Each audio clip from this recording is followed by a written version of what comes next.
କୋଣାର୍କ ଓ ଧର୍ମପଦର ବଳିଦାନ। ଅନେକ ବର୍ଷ ପୂର୍ବେ ଓଡ଼ିଶାର ରାଜା ଲାଙ୍ଗୁଳା ନରସିଂହଦେବ ସମୁଦ୍ରକୂଳରେ ଗଢ଼ିଥିଲେ ବିଶ୍ୱପ୍ରସିଦ୍ଧ କୋଣାର୍କ ସୂର୍ଯ୍ୟ ମନ୍ଦିର।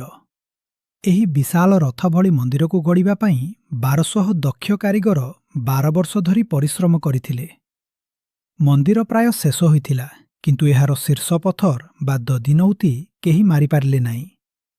ରାଜା କ୍ରୋଧରେ ଆଦେଶ ଦେଲେ, ଯଦି ସକାଳ ସୁଦ୍ଧା କାମ ନ ସରେ ତେବେ 1200 ବଢ଼େଇଙ୍କ ମୁଣ୍ଡ କାଟ ହେବ। ଠିକ୍ ସେତିକିବେଳେ ସେଠାରେ ପହଞ୍ଚିଲା ମୁଖ୍ୟ ଶିଳ୍ପୀ ବିଶୁଳ୍ପୀ ବିଶୁ ମହାରାଣାଙ୍କ 12 ବର୍ଷର ପୁଅ ଧର୍ମପଦ।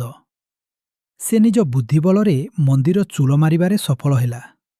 କିନ୍ତୁ ପ୍ରଶ୍ନ ଉଠିଲା, 1200 ବଢ଼େଇରେ ଦାଏ ନା ପୁଅରେ ଦାଏ? 1200 କାରିଗରଙ୍କ ଜୀବନ ବଞ୍ଚାଇବା ପାଇଁ ଧର୍ମପଦ ସେହି ମନ୍ଦିର ଚୂଳରୁ ସମୁଦ୍ରକୁ ଡେଇଁ ନିଜର ପ୍ରାଣବଳି ଦେଲା। ଆଜି ବି କୋଣାର୍କ ଓଡ଼ିଆ କାରିଗରଙ୍କ କଳା ଓ ଧର୍ମପଦର ତ୍ୟାଗର ମୂକ ସାକ୍ଷୀ ହୋଇ ଠିଆ ହୋଇଛି।